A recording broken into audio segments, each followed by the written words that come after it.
Primeiro de tudo, sobre a fé, nós temos que ver sobre a sua natureza, seu princípio e seus motivos. Aqui nós trazemos o texto da carta aos Hebreus, o capítulo 11, no qual eu vou lendo e vou comentando. A fé é o fundamento da esperança, é uma certeza a respeito do que não se vê. Esta é uma das melhores definições sobre a fé, fundamento da esperança. A nossa esperança é a vida eterna. Mas nós ainda não vemos a vida eterna. Nós ainda não vemos as coisas que Deus prometeu. A fé justamente é esta esperança. Nós estamos na espera. Mas é uma certeza pela qual nós nos guiamos. Diz ainda a carta aos Hebreus: foi ela que fez a glória dos nossos antepassados. Aqui vem a importância dos antepassados na fé. Nós não recebemos uma fé do nada. Nós não recebemos uma fé que nós inventamos. Como muitos hoje em dia falam em fé e não sabem do que estão falando. Chamam qualquer crendice, qualquer coisa de fé. Ainda ontem eu falava isso lá no outro retiro. Falava sobre isso também aqui nas homilias. Já quantas vezes a gente vê pessoas que dizem que têm fé. E se nós perguntarmos, fé em quê, em quem, quando, como, de onde veio, não sabem responder nem a primeira pergunta. Portanto, não tem fé alguma. Tem às vezes uma crendice, uma credulidade, uma tradição herdada de não sei quem. E se a fé não é esclarecida, não sabemos no que crer, em quem crer, como viver, como transmitir esta fé. E então, quando muito, ela morre conosco. Ou, se ela é ruim, ela é um mau exemplo, ela passa adiante. Porque nós sabemos que nós somos mais fáceis de copiar o mau exemplo. Nós somos muito mais fáceis nisso, em copiar o errado. Portanto, diz a carta aos Hebreus: a fé é que fez a glória dos nossos antepassados. Pela fé reconhecemos que o mundo foi formado pela palavra de Deus e as coisas visíveis se originaram do invisível. A fé nos diz isso, que o verbo de Deus, a palavra de Deus, quem é? Cristo. Ele formou todas as coisas no mundo e que tirou todas as coisas que nós vemos do não existente, do invisível. Diz também: pela fé Abel ofereceu a Deus um sacrifício bem superior ao de Caim e mereceu ser chamado justo, porque Deus aceitou as suas ofertas. Qual era a oferta de Abel? Sim, as primícias, mas primícias do quê? Do quê? Ninguém leu? Ninguém viu? Ninguém sabe? Frutos da terra. O que ofereceu Caim? Gordura e o sangue dos animais. Então, primícias não significa frutos da terra, primícias significa as primeiras coisas da colheita. Então, aqui por que a oferta dele, de Abel, foi mais agradável a Deus? Primeiro ele ofertava o Senhor, depois... Caim também fez. Caim também fez. Não. É só pensar. Frutos da terra tu produz? Não, tu tem que plantar, cultivar, colher. Animais tu pega aí no campo, mata e tira o sangue. Abel deu de si. Caim não deu de si. Por isso que a oferta dele não foi agradável a Deus. Foi uma oferta violenta. Enquanto que a outra foi uma oferta pacífica. Aqui vem a diferença. Por que a oferta de Abel, que foi uma oferta tão agradável a Deus, o que depois deu a rixa de Caim com Abel. E qual foi a rixa? Ele não se agradou porque Deus se agradou de seu irmão. Ao invés de ele ficar contente que seu irmão foi agradável a Deus, ele quis massacrar o irmão e o matou. Aqui começa a inveja. Por isso que Caim jamais vai ser louvado como exemplo da fé, mas Abel sim. Então Abel oferece um sacrifício bem superior ao de Caim, foi chamado justo. Graças a ela quem? Graças a essa oferta, graças a essa fé, apesar de sua morte, ele ainda fala. O que significa isso? Que o testemunho de Abel ainda é válido para nós. Ainda é válido. Ou seja, Deus se alegra, Deus fica feliz com a nossa oferta quando é feita uma oferta de nós mesmos, do nosso esforço, do nosso trabalho, e não do trabalho dos outros, e não do sacrifício dos outros, e não da opressão do outro, mas daquilo que nós oferecemos a partir de nós mesmos. Então, por isso, o testemunho de Abel ainda nos fala. Diz também, pela fé, Enoque foi arrebatado sem ter conhecido a morte, e não foi achado porquanto Deus o arrebatou. Mas a Escritura diz que, antes de ser arrebatado, ele tinha agradado a Deus. Ora, aí vem o ponto central. Sem a fé é impossível agradar a Deus, pois para se achegar a Ele é necessário que se creia primeiro que Ele existe e que recompensa os que o procuram. Aqui está o ponto central. Vocês estão com a folhinha na mão, né? Estão acompanhando? Sem a fé é impossível agradar a Deus, pois para se achegar a Ele é necessário que se creia primeiro que Ele existe, que Deus existe. Isso todos vão dizer: eu creio que Deus existe. Vão perguntar para todos que dizem ter fé: eu creio que Deus existe. Agora que vem o segundo ponto, que também é essencial, que não dá para jogar para o lado, e que a grande maioria da humanidade joga para o lado. Diz assim: é necessário que creia que Ele exista e que Ele recompensa os que o procuram. A grande maioria das pessoas não crê nisso.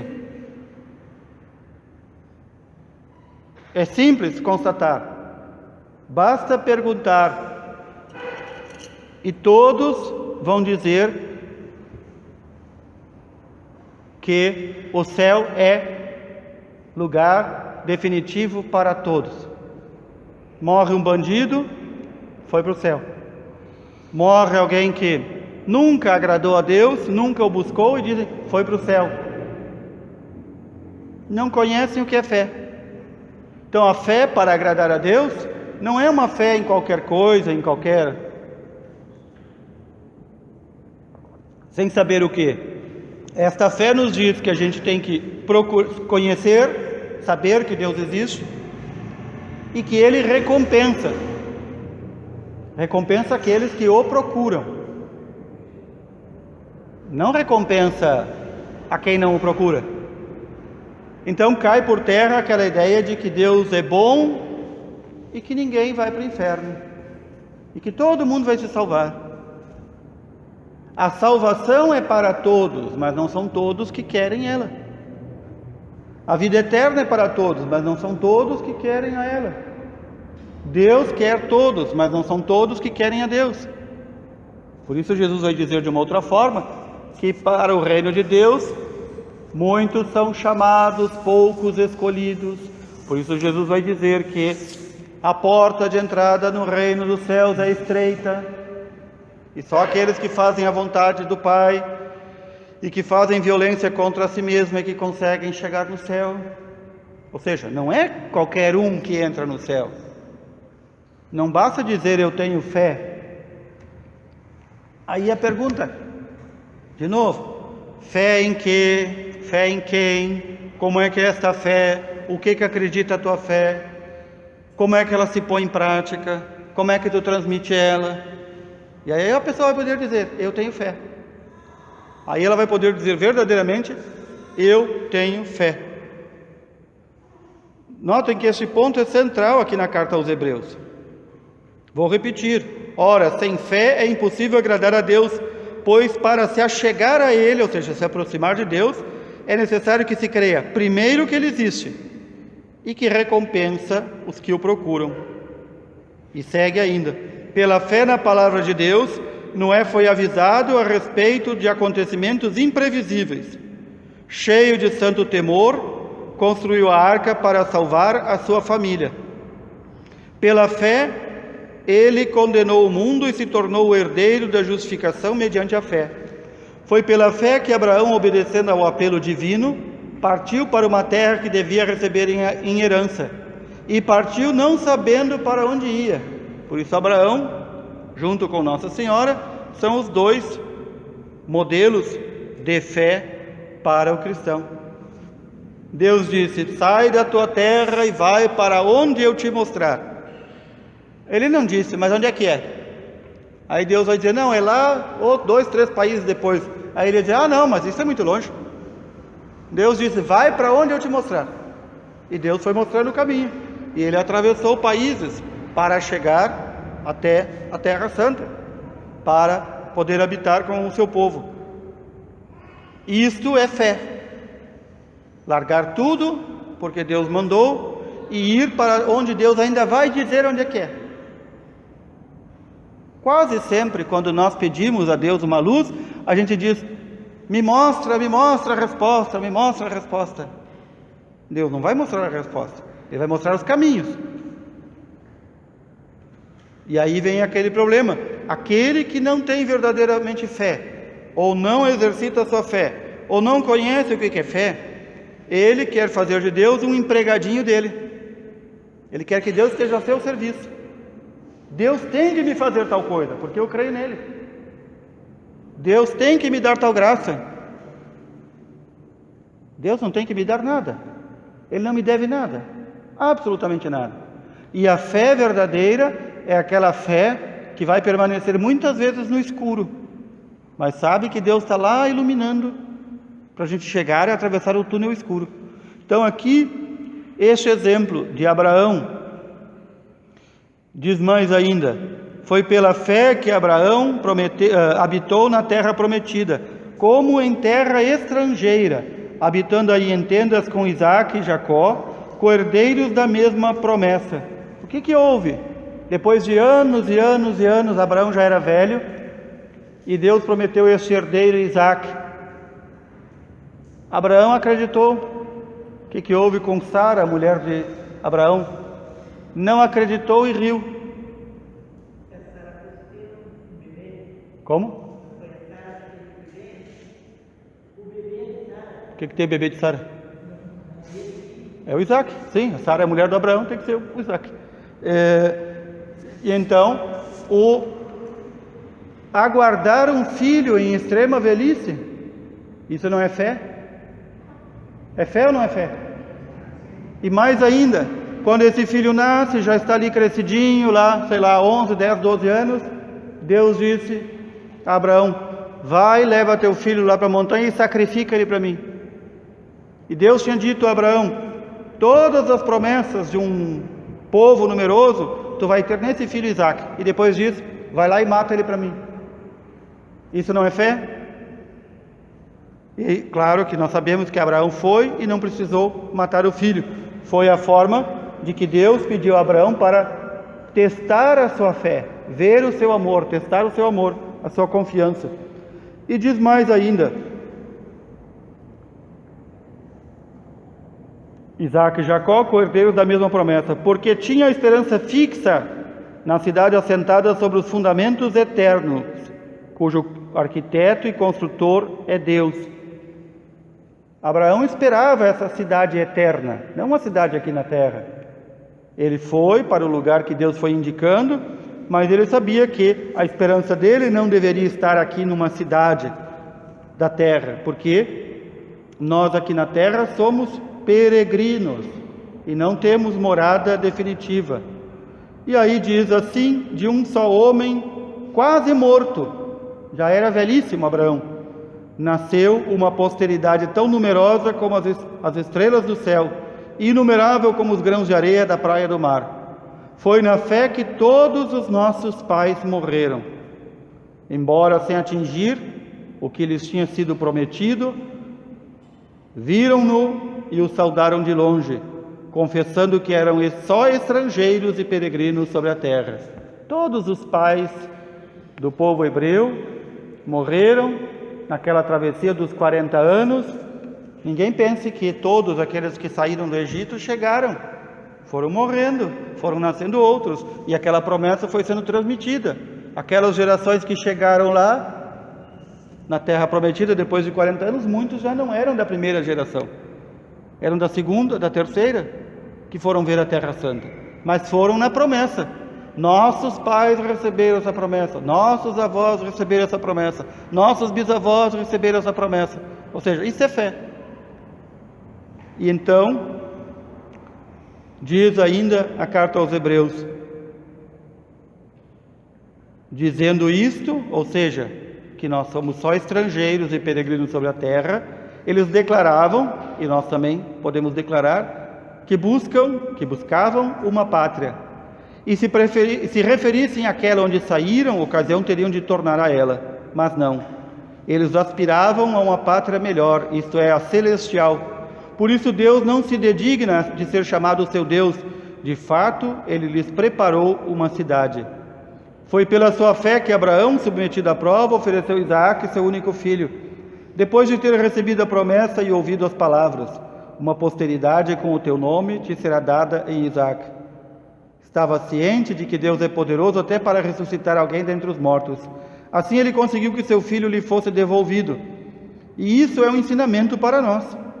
Foi inspirado pela fé que Isaque deu a Jacó e a Esaú uma bênção em vista dos acontecimentos futuros.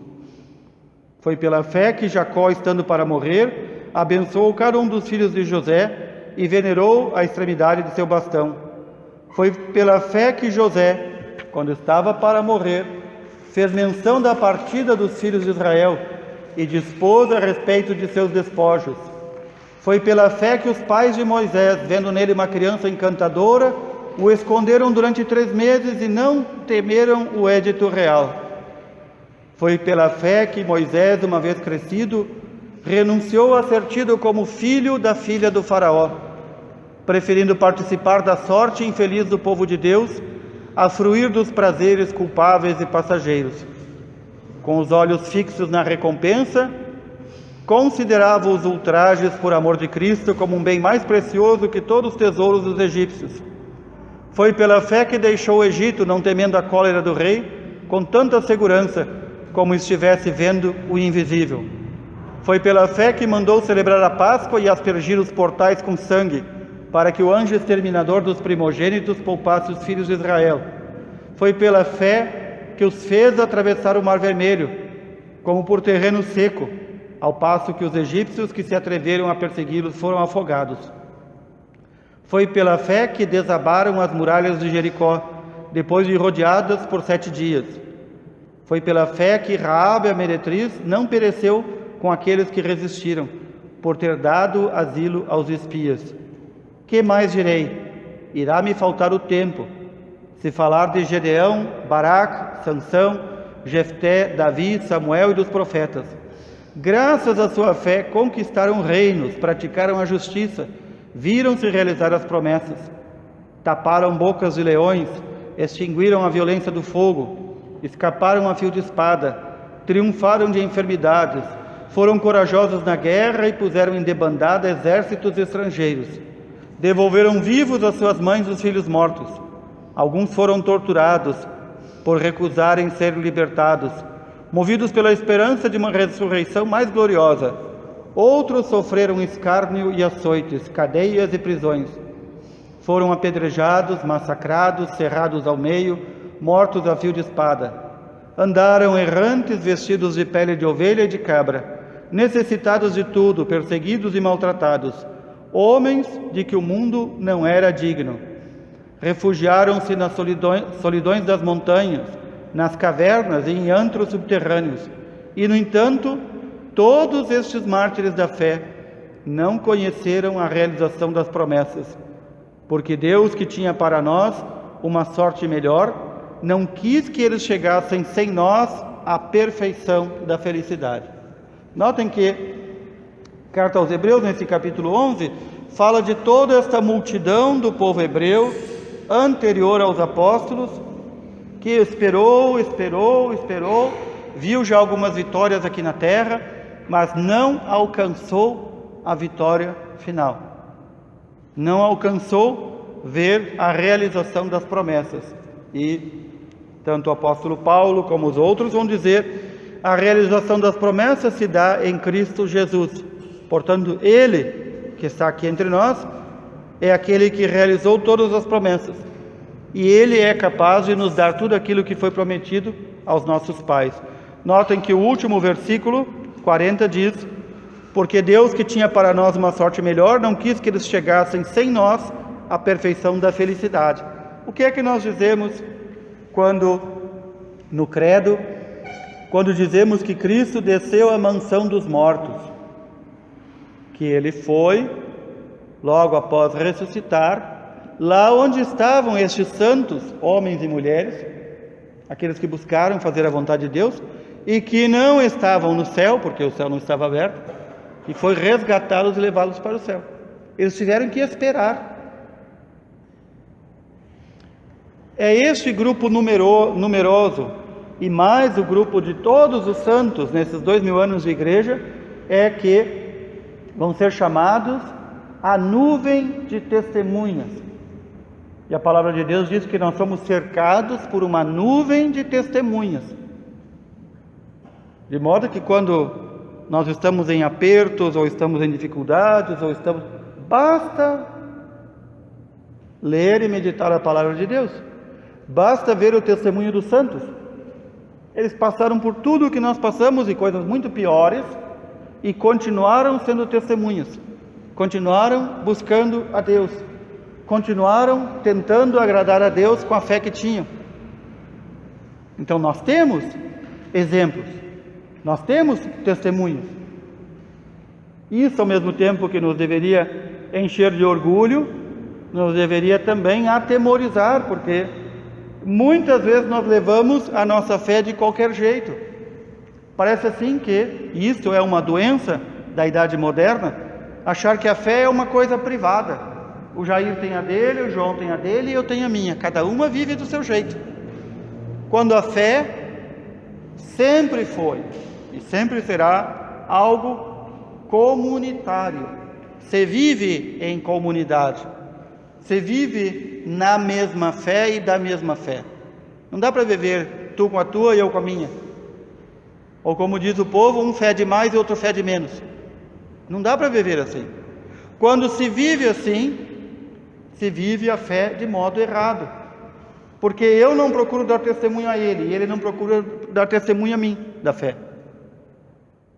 Muitas vezes já deve ter ouvido falar alguém que quando comete algum erro, alguma coisa, diz assim: ah, mas eu não sou exemplo para ninguém. Mas e não é por quê? Devia ser. É nossa obrigação ser exemplo para os outros. Ainda ontem alguém perguntava a um sacerdote: diante de tanto escândalo na igreja, a minha fé se afrouxa as pernas. Mas isso não é fé coisa nenhuma. Isso é fé em ser humano? A nossa fé não é em nenhum ser humano, porque todo ser humano é falho e pecador. A minha fé é a fé que eu recebi dos apóstolos, não é minha, em nenhum sentido. A fé que eu recebi dos apóstolos é essa fé que eles receberam já explicada, acrescentada, colocada em prática por Jesus. É a fé que vem desde Abraão, desde as primeiras promessas. A fé que é vivida entre nós é a mesma e deve continuar a mesma. E então, aqui começam todos os problemas quando não se sabe o que crer. Então as pessoas inventam coisas na fé, ou então procuram ter uma fé particular. Não há fé particular. Não há, de forma alguma, não há fé particular. Ah, mas o fulano é cristão, mas ele vive do jeito dele. Há muitos anos atrás, um presidente que nós tivemos aqui, que fazia, roubava e acontecia, então foi a comunhão. E então um bispo, que é do mesmo grupo dele, dizia assim: não, mas tem que desculpar porque ele é cristão ao seu modo. Não tem cristão ao seu modo. Tem cristão como os apóstolos nos ensinaram. E a igreja nos transmite, e vai transmitir até o final dos tempos. Não tem cristão ao seu modo. A fé não é um cardápio de restaurante, que eu escolho, eu quero isso, eu quero aquilo. Eu vivo desse jeito, tu vive daquele. Aí vem o tudo ou nada da fé. Muitas vezes se diz, a fé é um salto no escuro. Mas não é tão escuro, porque nós sabemos o que devemos crer, em quem devemos crer, como devemos crer. Não é tão escuro assim. Aqui se está confundindo fé com outra coisa. Quando quem diz a fé é um salto no escuro. A fé não é um salto no escuro. A fé é uma realidade bem clara. Tanto que ela é fundamento de toda a nossa esperança futura. Quando não se conhece a fé, quando não se sabe em quem crer, como viver, acontecem coisas assim, como aquele padre que foi lá dar os últimos sacramentos a um indivíduo aí, provavelmente aqui da fronteira, numa fazenda, que nunca pisou numa igreja, só foi levado uma vez no batismo, depois talvez foi levado obrigado também de novo para o casamento, e então conseguiram convencê-lo de se preparar para a morte, porque estava morrendo mesmo. E então o padre, conforme o costume, levou o crucifixo e disse para ele, nos últimos momentos: beija o Cristo e diga: eu renuncio a Satanás. Ele beijava o Cristo com todo amor, parecia que ele era com todo amor, e dizia: não abria a boca para dizer renuncio a Satanás. E o padre, bem alto, diga: renuncio a Satanás. E ele, E o padre diz: por que você não renuncia bem claro? É que eu não sei para onde eu vou, eu não quero comprar briga. Que fé é essa? Em quem ele crê? E isso é a grande maioria das pessoas nos nossos dias. Muitos, e muitos, e muitos não sabem no que creem, não conhecem a sua fé, e por isso caem em asneiras. E uma fé, ou uma falsa fé, é muito mais perigosa do que não ter fé em nada. Por quê? Porque, como dizia, a fé é o tudo ou nada, é o jogo definitivo. É o jogo definitivo. Imaginem um jogador de futebol que, sei lá, está mal da cabeça, e ao invés de ir para o seu time, vai lá e joga no outro, e ainda faz gol. Perdeu tudo. Assim muitos jogam com a fé. Por isso, a gente precisa ver também qual é o ponto de partida, qual é o ponto de chegada da nossa fé. Isto nós podemos encontrar também na carta aos Hebreus, capítulo 12. Nós lemos ali o capítulo 11. Desse modo, cercados como estamos de uma tal nuvem de testemunhas, veja que eu falei da nuvem de testemunhas, desvencilhemo-nos das cadeias do pecado. O pecado sempre é uma cadeia, não é a cadeia o prego, cadeia é aquela corrente de prender os pés e as mãos do prisioneiro. Desvencilhemo-nos das cadeias do pecado, corramos com perseverança ao combate proposto, com o olhar fixo no autor e consumador de nossa fé, Jesus. Que está o ponto central. Jesus é o autor e consumador. O que é o consumador? Não é o consumidor, é o consumador. O que é um consumador?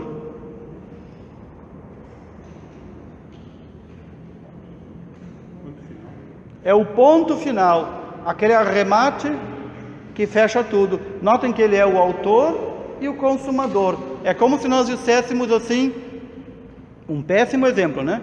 De um material, digamos que uma madeira, que esta madeira, ela se fez madeira e ela se fez mesa. Jesus é o autor da nossa fé e o consumador da nossa fé. A nossa fé só se encontra plena se ela é fundada em Cristo e aperfeiçoada por Ele.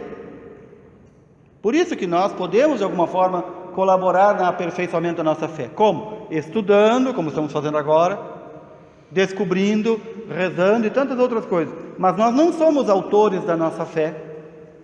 Nós não somos consumadores da nossa fé. Muitos se acreditam autores da sua fé e consumadores da sua fé. E só há um autor e consumador, que é Cristo. Sem isso, nós caímos numa coisa outra que chamamos fé. Eu sempre dou um exemplo quando falo ao povo de fora, de outros lugares, quando perguntam como é que é a fé em Bagé. Eu digo, vocês querem saber quem mais tem fé em Bagé? Aqueles da Umbanda. Por quê? Porque quando eles fazem os despachos, eles botam na frente da igreja católica.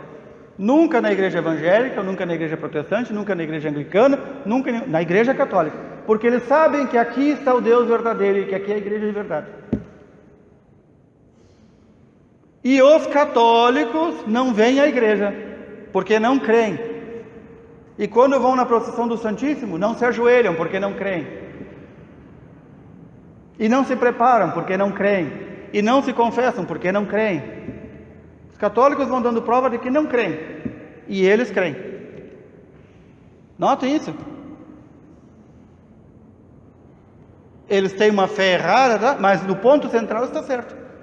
Aqui é a verdadeira igreja do Senhor. Aqui é o lugar onde o Senhor está. Ou seja, de uma forma errada, eles estão buscando a Deus, estão buscando a verdade. Enquanto que nós passamos de qualquer jeito na frente da igreja, nós estamos nem aí se a igreja está caindo ou está em pé. Nós não cremos. Nós não cremos.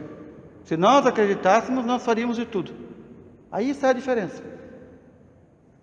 Há muitos anos atrás, um outro núncio que o Brasil teve, o representante do Papa, perguntaram para ele como é que é a fé do povo brasileiro.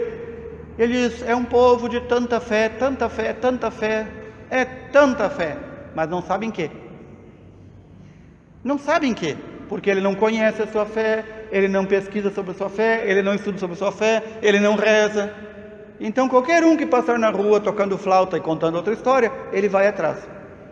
Vou dar 2 exemplos aqui da nossa paróquia. Tempos atrás, se fosse o Miguel, se fosse o João, se fosse o Joaquim, se fosse o Felipe que me perguntassem, é claro que eu não acharia estranho. São crianças, são jovens.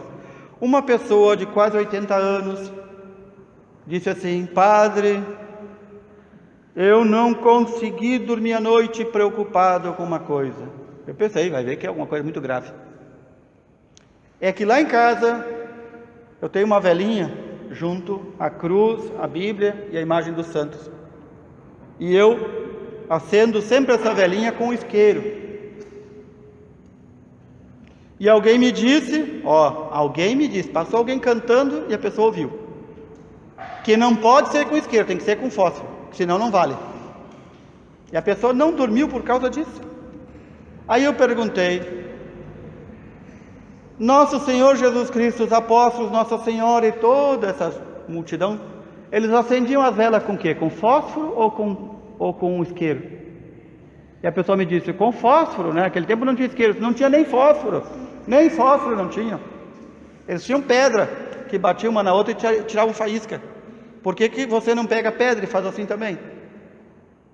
O que está por trás da pergunta? Está revelando que a pessoa é ignorante na sua fé. Que qualquer um que disser qualquer coisa, ela vai. Esta semana ainda, na quarta-feira de cinzas, prévio, antes da missa ali, que o padre está se preparando, rezando, tentando fazer silêncio, para poder celebrar bem, chega uma pessoa de quase 93 anos de idade, muito preocupada, tremendo, o que foi? Padre, eu tomei água, será que eu posso comungar? Eu disse, com 93 anos ainda não sabe que água não quebra jejum? Não é uma pessoa que chegou ontem, foi batizado ontem. 93 anos de idade. E que foi catequista, e que participou disso, participou daquilo. Ele nunca parou para pensar sobre a sua fé. Eu disse, igualmente, você está com 93 anos. O jejum e a abstinência até os 60. Ou seja, a pergunta é, será que nunca ouviu isso? E se não ouviu, não foi procurar saber? Vejam o nível. Vejam o nível. Se nós realmente acreditássemos, nós procuraríamos viver da melhor forma possível a nossa fé. E só um modo de viver bem, conhecer a fé que recebemos. Nós sabemos que nossos pais, nossos avós, nossos bisavós, especialmente no nosso país, não nos transmitiram a fé integralmente. Eles não fizeram esse trabalho. Foram relaxados, omissos, não fizeram. E a gente diz assim, muito padre diz assim, mas as crianças chegam na catequese sem saber fazer o sinal da cruz. Você tem pai que não sabe? Tem avô que não sabe? Como é que tu quer que a criatura saiba? O sinal da cruz é de menos. E então ele pergunta, você é uma pessoa de fé? Sim, eu tenho muita fé. Mas em que? Em quem? Quando? Como? Onde? De que forma? Não sabe no que acredita. Então para ele tanto faz dizer que é cristão, e chega lá na casa do padre, tem uma Bíblia aberta. Aí o padre, assim que tem olho de coruja, vai para todos os lados, de repente olha lá no canto, tem um elefante com o rabo virado para a porta, porque daí atrai dinheiro. Se for com a tromba, o dinheiro vai embora. Aí o padre vai numa borracharia, e o senhor da borracharia diz assim, eu sou muito católico. Qual é a igreja que o senhor vai? Não vou em nenhuma. Aí o padre diz assim, não vou dizer o nome, mas é o nome de uma santa. Borracharia Santa Fulana. Aí o padre entra, com aquele olho de coruja, olha para o canto, atrás do batente da porta tem uma ferradura, uma figa, um corno e um Exu. Mas isso é o mais normal, não é nem o meu Deus isso.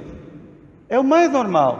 Aí o padre chega, está lá no chaveiro, um monte de figa, um monte de pimenta. Tudo símbolos pagãos, de proteção e de coisa. E aí a pessoa se diz cristão, até catequista, está lá com um colar com um olho grego para afastar mal olhado. Isso é o mais comum. A pessoa não sabe no que crê. Não sabe no que crê. E por aí vai. Né? A superstição, o crer nessas crendices e coisas assim, de onde é que ela surge? Já nos ensina Santo Agostinho, a superstição surge da ignorância da fé. Só dali. Só dali. Não surge de outro lugar. Não é o diabo que vem botar e vem trazer. É o ser humano ignorante que não procura conhecer. Portanto, nós temos essa testemunha, essa nuvem de testemunhas para nos mostrar como é que se crê. Corramos com perseverança no combate proposto, com um olhar fixo no autor e consumador de nossa fé, Jesus. Em vez de gozo que se lhe ofereça, ele suportou a cruz e está sentado à direita do trono de Deus. Outra pergunta esta semana. Nossa Senhora em Fátima manda rezar o rosário. Eu rezo todo dia, mas quando rezo o rosário, eu ofereço a Nossa Senhora de Lourdes. Está valendo? E o padre tem que dizer, mas você não sabe que Nossa Senhora só tem uma? Que ela só tem títulos diferentes? Sei. Então por que pergunta? Porque não conhece a fé.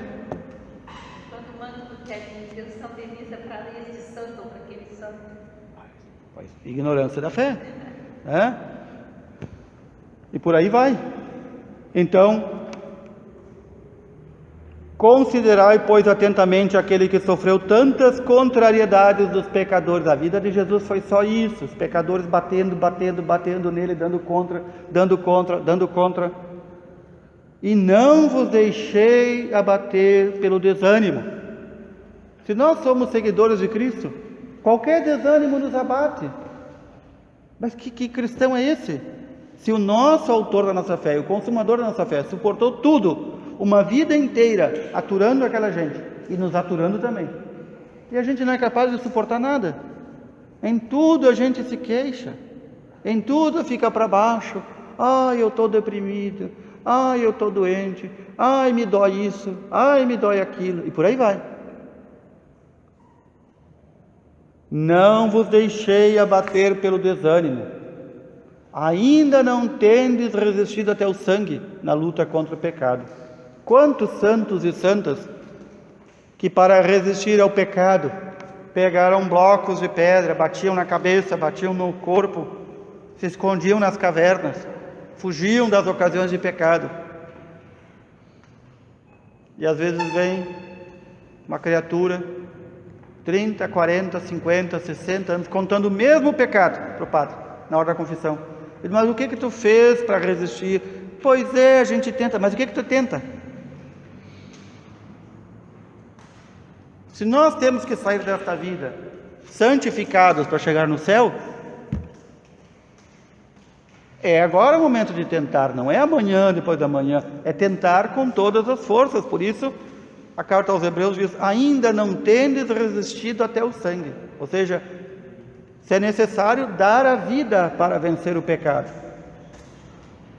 E então vem a pergunta, como é que nos chega a fé? Nós sabemos que a fé nos chega pelo testemunho desta nuvem de testemunhas, que deveria chegar pelo testemunho de nossos pais, que deveria chegar pelo testemunho da nossa comunidade, que deveria, tanto que deveria. É que não está acontecendo. Mas a fé, diz o apóstolo Paulo, ela vem de modo especial pela pregação. Por aquilo que foi ouvido, ele diz no original, por aquilo que foi ouvido. Ora, o que é ouvido é a pregação. Então, a fé nos vem por ali. A fé é dom de Deus, Deus que dá. Nós recebemos o germe da fé aonde? No nosso batismo. Então, os pais trazem a criança para batizar, ou o adulto que vem se batizar, mas vamos tratar de criança, que é a maioria. Ela é batizada, ela recebe o germe da fé, a semente da fé. Os pais prometem educá-la na fé, prometem dar exemplo de vida de fé, e não fazem. O que acontece? Morre aquele germe. Morreu.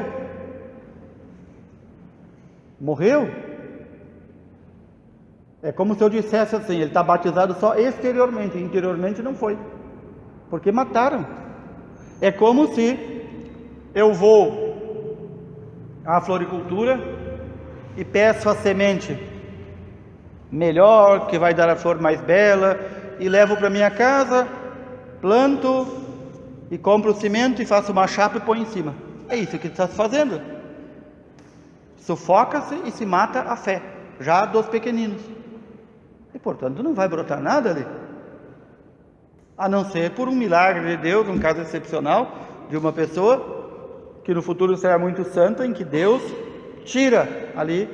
O que se sabe de casos assim é um ou dois. Eu conheço um só na história da igreja, nesses 2000 anos, de uma criança que foi sufocada desde pequeno. Os pais nunca falaram de fé, nem batizaram, e Deus mostrou a ela tudo, já na infância. Eu conheço um caso. Se vocês conhecem outros, me digam, que eu quero saber. Mas é sufocar a fé, é matar a fé. Então é necessário que nós escutemos aquilo que é o anúncio da fé. É necessário que a fé chegue àqueles que não escutaram. É necessário que onde chegou, continue existindo. E em muitos e muitos lugares do nosso país, e especialmente aqui na fronteira, a fé é apenas uma casca externa. Ainda ontem falava no outro retiro, lá na paróquia São Pedro, de muita gente que vem aqui, a nossa capelinha mais bonita é São José, e diz, eu quero casar na São José. Muito bem, nunca vi aquela criatura, nem ela nem o noivo. Aí se pergunta, por quê? Porque meus pais casaram lá e meus avós casaram lá. Quem são eles? Nunca se ouviu falar. Isso é uma exterioridade. Apenas uma exterioridade. Isso não é fé. Se essa pessoa soubesse o sacrilégio que está fazendo, seria imputado a ela o pecado. Ela nem sabe que está cometendo pecado, pela sua ignorância tão grande. Ela está fazendo um teatro com algo sagrado, os sacramentos. Ela só não comete, nesse caso, pecado, porque não sabe que é pecado. Mas quantas vezes nós fazemos isso? Quantas vezes nós queremos a exterioridade da fé? Aí diz aquele: eu não vou na igreja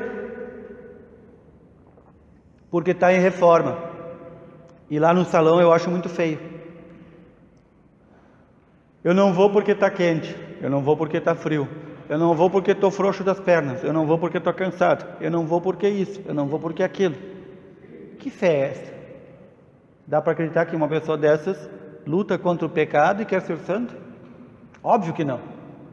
Óbvio que não. Essa pessoa tem uma coisa menos ainda que a exterioridade da fé. Então, é necessário, diz São Paulo, portanto, se com a tua boca confessares que Jesus é o Senhor, e se em teu coração creres que Deus o ressuscitou dentre os mortos, serás salvo. Olhem aqui, duas condições: confessar com a boca, não é falar com a boca, confessar com a boca, crer e dizer, não crer para mim, crer e dizer, isso é confessar. Outro modo que nós usamos também é professar, né? Vamos professar juntos a nossa fé, e a gente reza o credo, né? Confessar, professar, são sinônimos aqui em matéria de fé. Confessemos que Ele é o Senhor. E se no nosso coração nós crermos que Deus o ressuscitou dentre os mortos, então seremos salvos. É crendo de coração que se obtém a justiça. E é professando com palavras que se chega à salvação. O que é essa justiça que fala o apóstolo Paulo? É aquilo que chamamos a justificação, o ato pelo qual Deus nos torna justos, nos considera justos e pelo qual nós nos santificamos. Então, como muitas vezes a gente diz, né? Morre um pai, por exemplo, de família, o padre vai lá fazer o enterro, ou como eu sempre digo, vai fazer a encomendação. Enterro quem faz é o coveiro. O padre vai fazer a encomendação, ou seja, é um recomendar a Deus. O padre não vai botá-lo no céu, não tem esse poder, nem de botar ninguém no céu, nem de tirar ninguém do inferno. O padre vai recomendá-lo diante de Deus. E aí pergunta a família que está ali: e então, como é que era, como é que viveu, que igreja vão, papapá. Nada, não sabem nem que tem uma igreja no bairro, nunca viram, está lá escrito, está lá o formato de uma igreja, nunca viram, nunca sabem. Tem igreja lá? Como uns que eu atendi uma vez, eu sempre conto lá da Vila União, lá na realidade lá do fogo, lá como é, Coxilha do Fogo. Eu disse: vocês vão lá em São Martim? Eu pergunto, chama-se isso pergunta retórica, quando a gente sabe, mas a gente pergunta assim mesmo, né? Sabe que não vai, mas vocês vão lá em São Martim? Aonde em São Martim? Na capela São Martinho. Onde é que fica? Sabe aquela rua principal que todo mundo tem que passar para ir para o bairro de vocês? E não tem outra? Pois é ali. É nova? Está desde 1922 lá. Sabe o que é a pessoa? O sabonete, né? O mussum ensaboado, vai escorregando para lá e para cá e o padre vai pegando, né? Não quer nada com nada, não quer nada com nada. Por isso eu disse, muitas vezes, o pessoal de fora pergunta: por que a obra não anda? Eu disse: porque as pessoas não querem igreja. Simples. Se quisessem, fariam de tudo, né? Iriam catar latinha na rua para terminar a obra. Porque não querem, porque não tendo é melhor, a minha consciência não me acusa, eu não vejo. Tendo, ali está Deus. Ali está um templo, eu tenho que ajudá-lo a preservar. Então, é necessário confessar e viver conforme se confessa. Não dizer da boca para fora. Eu creio em Jesus, mas lá em casa também tem um Buda, também tem um elefante, também tem um Iemanjá, também tem um Ogum, e vai indo, né? Vai um panteão. E aí, quando pergunta muito, a criatura ainda se escorrega e diz assim: não, mas proteção nunca é demais. Quer proteção boa, compra um pitbull. Bota ele no pátio, bota dentro do carro, ninguém vai roubar. Então, aqui é confessar e crer. E o que é que nós cremos? Os nossos irmãos na fé antes de nós, logo ali no tempo dos apóstolos, juntaram em palavras aquilo que nós cremos, o credo. Nós, se cremos em Cristo, cremos nisto que está no credo. Que Deus existe, que o Filho nos disse que Ele é Pai, que Ele enviou Seu Filho para a nossa salvação, que esse Filho sofreu para nos salvar, que esse Filho foi ressuscitar no terceiro dia, que esse Filho fundou a sua igreja, que para ser a sua presença entre nós até o final dos tempos, que esse Filho nos deixou o Espírito Santo, e por aí vai, e que esse Filho nos prometeu a ressurreição dos nossos corpos, que esse Filho nos prometeu a vida eterna. É isso que nós cremos. Mas eu creio em Jesus, mas ainda ontem alguém me disse: eu sou espírita cristão. Tá bem, eu sou astronauta aquático, né? Eu sou astronauta aquático. Não existe astronauta aquático, não existe espírita cristão. Tu não sabe nem o que é espiritismo nem cristianismo, né? Um desses assim, que dizia saber muito tal, um dia passou lá em Ars, a cidadezinha onde São João Maria Vianney, nosso patrono dos sacerdotes, atendia aquela multidão de gente, e disse: padre, eu queria discutir uma coisa com o senhor sobre a fé. E o padre olhou para ele e disse: sobre fé? O senhor é mais ignorante que uma criança da catequese, o que é que vem falar sobre fé? Vai estudar. E não há hoje, em qualquer ambiente, em que não se meta a dar bedelho na fé cristã. Meter o bedelho e dizer: mas eu penso assim. Mas tu pensar assim e eu pensar assado, não muda nada. Numa das nossas missas aqui, um dia chegou depois de ouvir o evangelho que Jesus disse: não comer da minha carne, não beber do meu sangue, não tereis a vida eterna. Não, padre, para lá, mas eu acho que não é bem assim. Se eu achar, e o ronco da minha cadela dá no mesmo. Tem que dizer isso, porque para ver se cai na real. Dá no mesmo. O que me interessa é o que Cristo me ensinou.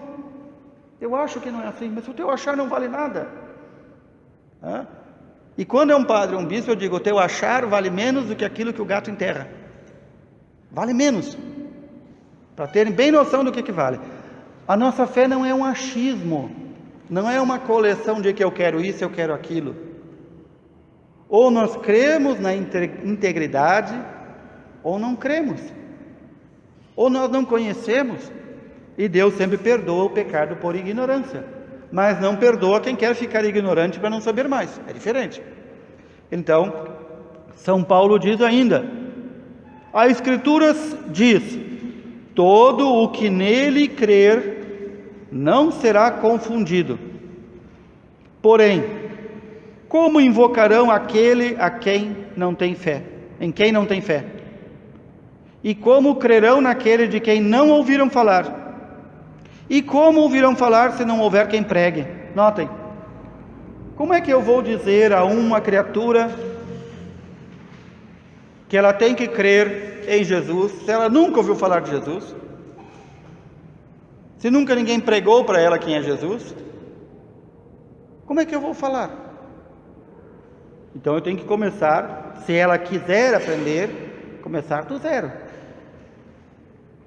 Bastam palavras da boca para fora? Acham que, por exemplo, eu pegando o catecismo e dizendo: vai ler o catecismo aqui, para tu ganhar fé. Acham que ela vai ganhar fé?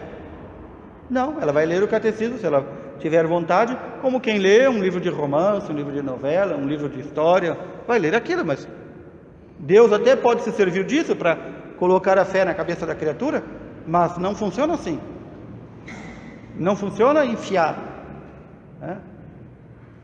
Ah, mas eu não sei o que vocês cristãos creem. O bispo Fulton Sheen, esse grande pregador do século XX, ele dizia, nos Estados Unidos, né, no início do século XX, ele dizia assim, que, vamos arredondar aqui os números, né, mais ou menos o que ele falou, que de 100 pessoas, né, que falam mal da igreja, que atacam a igreja, que atacam a fé cristã, 99,9 não sabe o que é igreja ou fé cristã. Não sabe. Ele não falou isso, ele falou de outra forma, né? Mais bonito. Mas é isso. Agora imaginem se os que atacam não conhecem, é um desastre. Desastre maior é aqueles que deveriam conhecer e não conhecem. Por quê? Porque daí dão contra-testemunho. Não vivem a sua fé. Eu me lembro que quando eu estava lá no segundo grau, né, o ensino médio, como se chama hoje em dia, né? Havia uma menina de uma igreja, acho que batista, ou alguma igreja assim, evangélica, cabelo comprido, sempre se portava muito bem, muito amiga de todas, e aí um engraçadinho quis tirar sarro com ela, porque fez alguma piadinha indevida, e ela acertou-lhe um murro no focinho.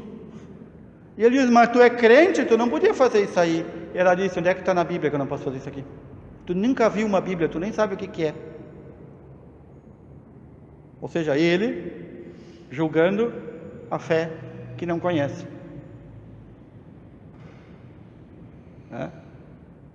Não conhece a fé e se mete a julgar a fé. Agora imaginem, nós que devemos conhecer e viver, se conhecemos e não vivemos, como nos veem os outros? O hipócrita, o mentiroso, o falso, e por aí vai, e por aí vai. Nós vamos continuar aqui esse texto, onde diz, que acabamos de ouvir, como é que vão invocar aquele em quem não tem fé?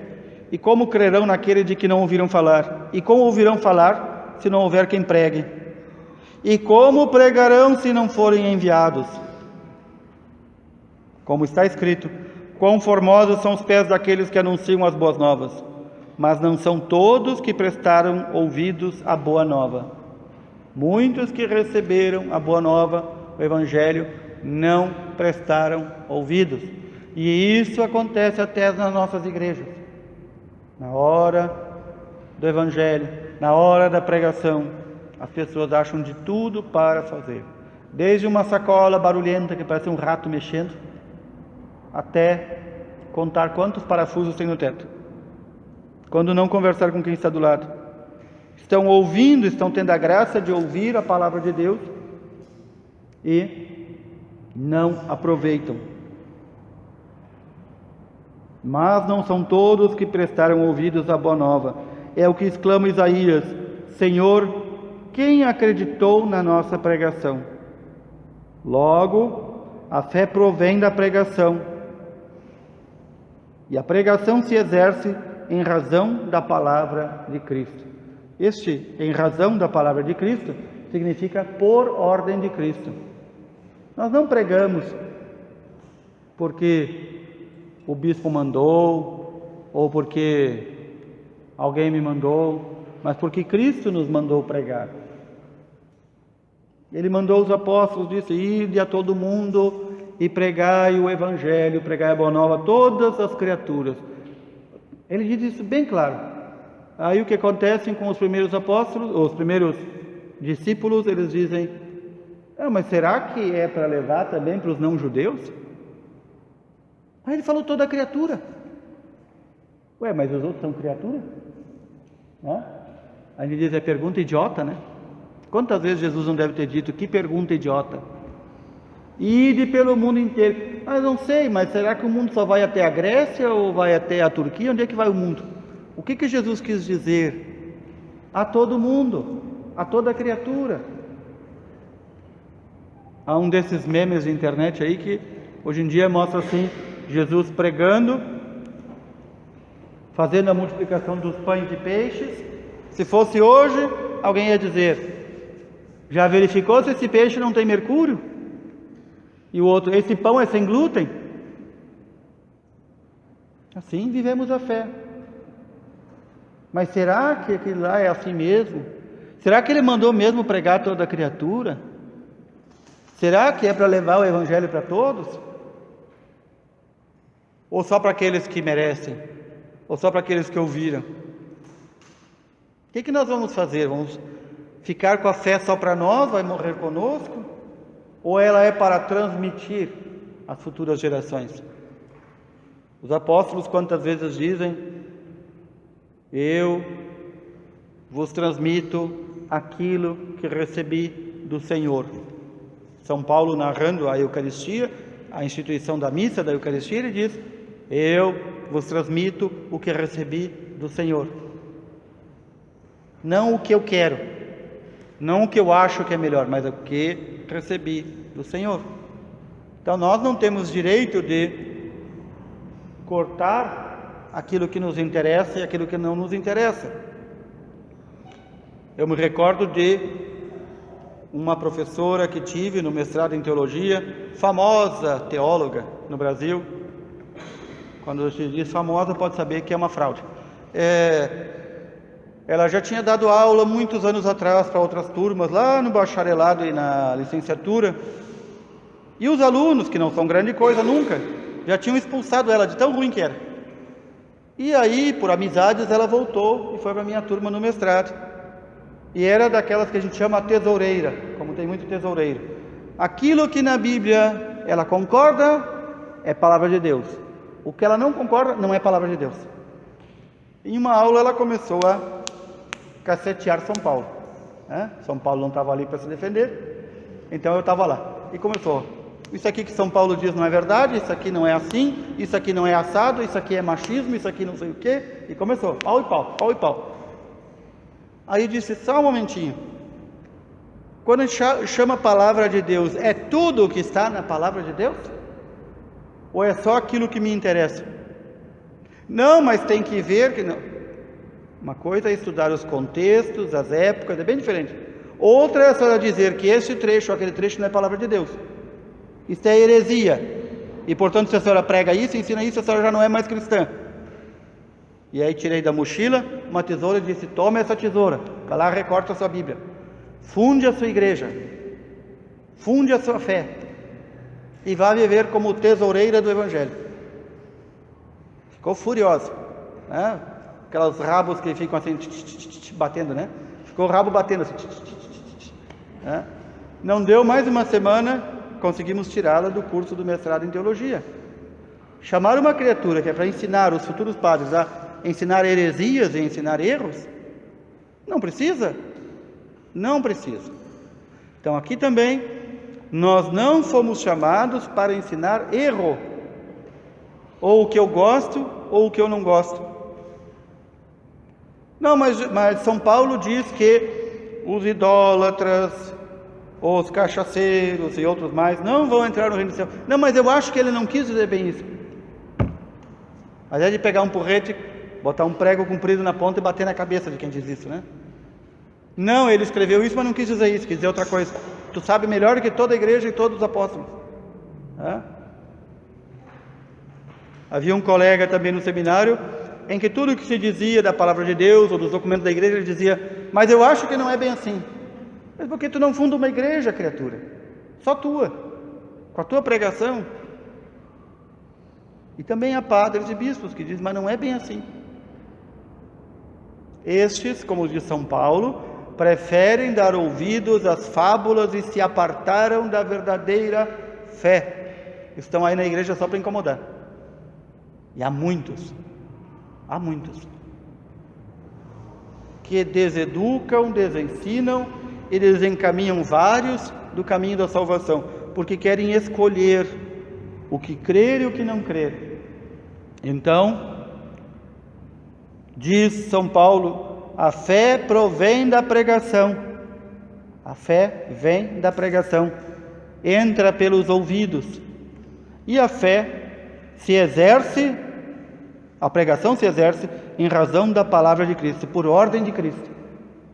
São Paulo quantas vezes vai dizer que além de pregar e ensinar aquilo que Cristo falou com ele, nós sabemos, ele não foi discípulo junto com os outros, ele é mais adiante, né? Ele foi aquele que foi convertido pelo próprio Cristo, e diz, eu aprendi do próprio Cristo.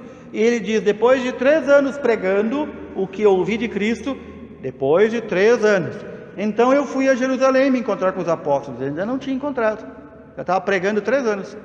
Fui me encontrar com ele para ver se aquilo que eu pregava era o mesmo que eles pregavam. Notem isso. Claro que ele viu que era o mesmo, né? Cristo não ia ensinar uma coisa aos apóstolos e outra coisa a Paulo, né? Então essa necessidade de nós termos os ouvidos bem abertos à pregação da fé. Ah, mas o Jair tem uma fé, a Vivian tem outra fé, e o João tem outra. Quando vai confrontá-los para ver qual é a fé que eles creem, hoje em dia é um perigo. Hoje em dia é um perigo. Então, como é que nos chega aquilo que chama-se o conteúdo da fé? Ora, nos chega por uma coisa chamada depósito. O conteúdo que a igreja guardou e que transmite de geração a geração. Quando alguém falsifica esse depósito, chega mal. Ou às vezes não chega integralmente. Às vezes não chega integralmente. Esses dias mesmo, uma jornalista famosa brasileira, que está fazendo correspondente lá nos Estados Unidos, disse assim: eu passei na frente de uma igreja, de várias igrejas católicas americanas, e tinha filas nas ruas para as pessoas receberem as cinzas. Eu nunca vi isso no Brasil. Perguntaram para ela, nunca viu filas? Não, nunca vi, não sabia que existia missa quarta-feira de cinzas. Ela não sabia que existia missa de quarta-feira de cinzas no Brasil. Eu disse, claro, existe em qualquer parte do mundo. Quer dizer, primeiro é uma ignorante na fé, segundo é uma ignorante na própria profissão, né?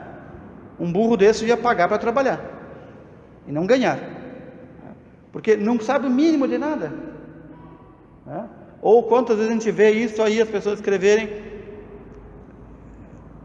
sobre Nossa Senhora, então não conhecem nada do que a igreja, como a pessoa que pergunta. O padre diz, depois da confissão, vai lá diante da imagem de Nossa Senhora do Carmo, faça essas orações. Ah, mas eu prefiro Nossa Senhora Aparecida. Mas é a mesma, criatura. Mas é a mesma. Tu sabe que é a mesma? Ah, não sabia. Não sabe. Quer dizer, nem a prática mínima da fé ela conhece. É com fósforo ou é com isqueiro? Eu agora vou começar a responder, é com pedra. Leve pedra para casa, começa a bater até tira fogo. Ah, mas eu fiz o sinal da cruz, o fulano faz com a mão esquerda, eu faço com a mão direita. É como aquelas coisas assim, a gente põe o feijão em cima do arroz e o arroz em cima do feijão. Aí um diz, não, o correto é o feijão embaixo do arroz, outro diz, não, é o arroz em cima do feijão. E outro diz, não, é meio a meio. Assim é a fé cristã no nosso país. As pessoas não sabem, dão palpite e se fazem doutores na fé. E passam adiante o errado. Então, por isso, damos graças a Deus que nós aqui estamos procurando conhecer um pouquinho mais. Isso é apenas o início de um caminho. Nós temos que fazer alguma pausa, para que também possam alimentar o corpinho, não só a fé. Mas vamos fazer uma coisa muito breve, né? Porque a nossa proposta é até às 9, e nós temos ainda algumas coisas para comentar aqui sobre a fé. Temos que matar esse tema introdutório da fé, ainda hoje, se meu relógio está certo. Vamos dizer que é 8h30. Então, 8h35, dá tempo de caminhar. Aqui